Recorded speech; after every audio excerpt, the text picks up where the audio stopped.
Today we're going to take a little break from the YZ125 and go over a little product review here and a little how-to. It's going to be the Motive Products Power Bleeder. This is the European model here with the, it's like the black label European model, comes with the aluminum reservoir cap and whatnot. So you can check them out at right here, motiveproducts.com, or you can visit trackhouse.com. It's trackhaus.com, and you can get that from either of those sites. So first we'll go over what comes in the package. You obviously get the power bleeder itself, get the adapter. There is a gasket that comes separate. You just put that in there. I've not used it yet, and then you get a little piece of hose for the bleeding. So first thing we're going to do is we're going to move over to the car. I'm just doing a little bit of work on my M3, and we'll show you how to use this bad boy. So stay tuned. Okay, before we move over to the vehicle, we're going to go ahead and attach our line to our actual power bleeder. Nice thing about this model here is it's got a swivel, so you don't have your hose flopping around and you've got to finagle it and all that. So we're going to use some Teflon tape here.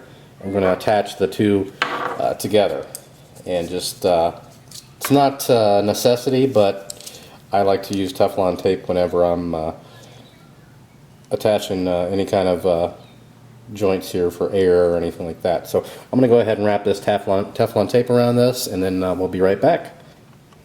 Okay, we've got the tape around the connector. Go ahead and put them together and crank them down. We'll go ahead and crank this down, and then we'll move over to the vehicle, so stay tuned. Okay, now we're at the vehicle here. We've got the brake/clutch reservoir off here, and we've got our power bleeder. And one nice thing about this is when you do get it, obviously it comes well packed, but all the instructions are actually on the back of the unit, so you don't have a separate piece of paper to keep track of and whatnot. So first thing we're going to do is we're going to screw the cap onto the reservoir. And make sure you don't cross thread. There we go. Snug that down. Next thing we want to do is we're going to want to pump the reservoir up to 10 psi and check for any leaks. So we'll go ahead and pump it up.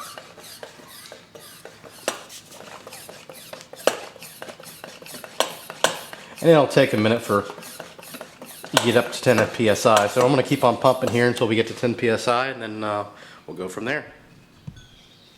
Okay, we've been holding steady here at about 10 psi for a couple minutes, and we'll let it sit there for a little bit longer, but there's really no just a minute or two, you should be fine. So put 2 quarts of your fluid in, whether it be brake, clutch, whatever fluid, hydraulic, whatever you're doing. Again, this makes everything a one-man job. I mean, it makes it really nice. Instead of having to have somebody pump the brakes or pump the clutch or anything like that, you've got just everything right here. And again, these instructions are on the back, so, and you do want to follow them. If you do not follow them, then you will get air in the system. So you can add up to 2 quarts. You don't have to put 2 quarts in, but anyway. So we just got a quart in there. That's all we're going to put in there. And we'll go ahead and tighten it down.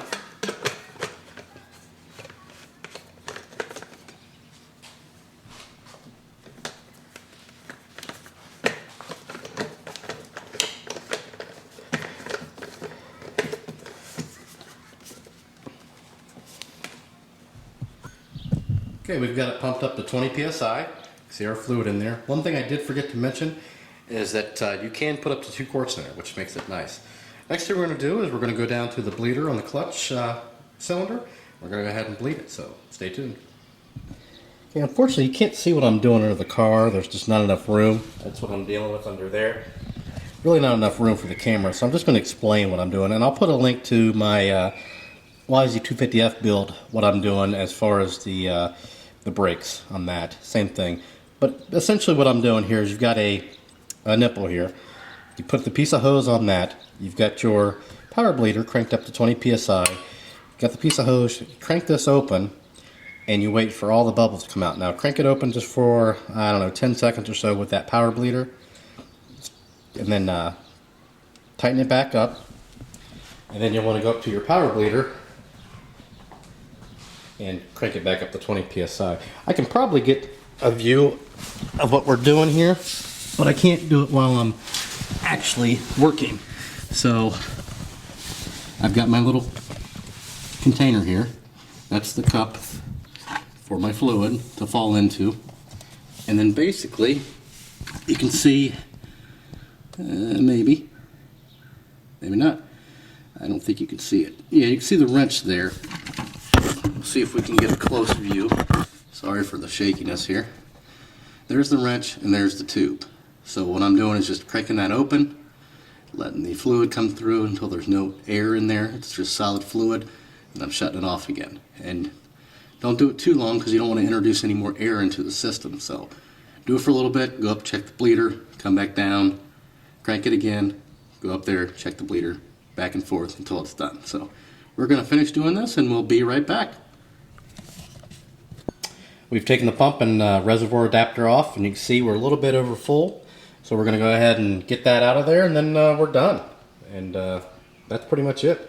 Go ahead and put that back in its container. This stuff's kind of expensive. So hopefully that helped. I know, again, I apologize we couldn't actually get a lot of the footage, but you kind of get the idea. And I'll put a link below to the actual 250F brake bleeding. That will kind of give you the idea. And there's plenty of brake bleeding tutorials on YouTube. And again, if you need to purchase one of these, I highly recommend it. It makes, you know, if you live alone or if your wife doesn't want to help you, hint, hint, go ahead and get one of these. It makes it a one-man job. And you can get it at motiveproducts.com or trackhouse.com. Again, that's TRACKHAUS. And we'll put links to both those in the description below. So, as always, thanks for watching, and have a good day.